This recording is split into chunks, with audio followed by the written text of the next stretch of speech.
What about cerebrospinal fluid, CSF? CSF, formation and circulation generally, it's formed in the choroidal plexus, primarily produced by the choroidal plexus, which consists of vascular tufts located within the ventricles of the brain. What about the circulation of CSF? CSF circulates from the lateral ventricles to the third ventricle here. This is the lateral ventricle. There are two in each hemisphere. There is one lateral ventricle. So CSF circulates from here. Okay. It then flows through foramen here. This is foramina to the fourth ventricle. It then exits the ventricular system and circulates around the surface of the brain here, also into the spinal cord here, around the brain to be reabsorbed. What about meninges? The protective layers that surrounding the central nervous system, generally not just the brain, also the spinal cord, are called meninges. From the innermost to the outermost layers, they are here. This is pia mater, which is the innermost layer, closely adhering to the brain and the spinal cord here, to the brain here, and also below to the spinal cord, pia mater. And then arachnoid matter. It is the middle layer containing a whip-like structures that helps in cerebrospinal fluid circulation. And then the dura mater, the last layer, the outermost layer, it's tough enough to protect the brain and the spinal cord. It's below the scalp bone. You can use the mnemonic PAD to keep their names. There is reabsorption. Once cerebrospinal fluid has circulated around the brain and the spinal cord, it is reabsorbed into the venous system, specifically here in the area between arachnoid and pia mater here.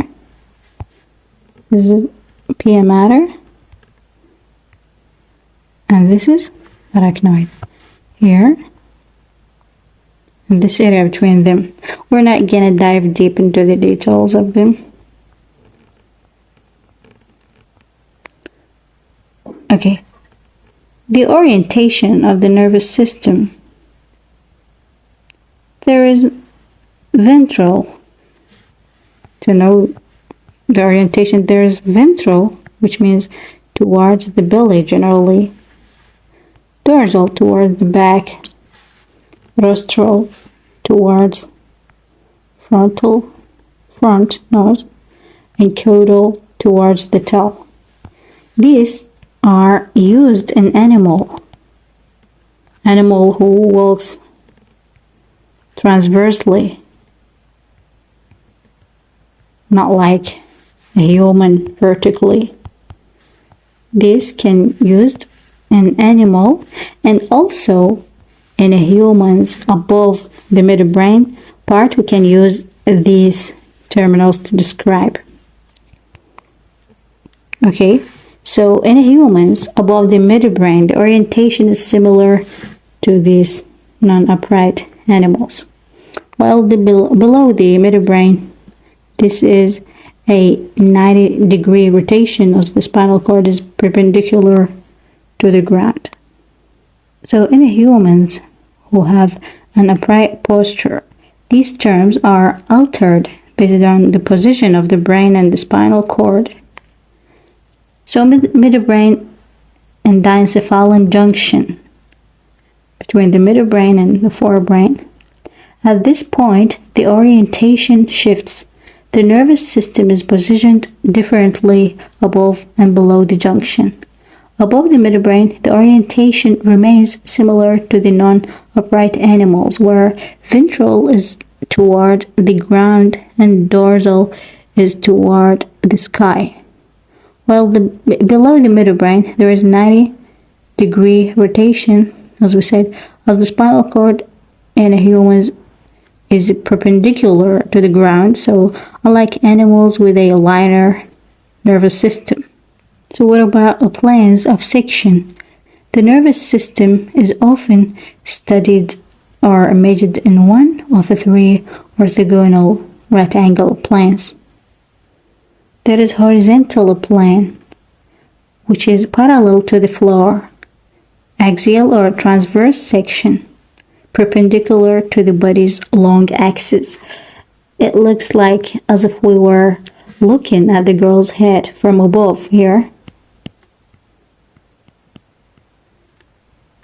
We see horizontal plane, and this is useful in radiological images, such as in MRI, CT scan. What about coronal plane? This is vertical plane that divides the body into front and back parts, like a crown here. In the place of the crown, here,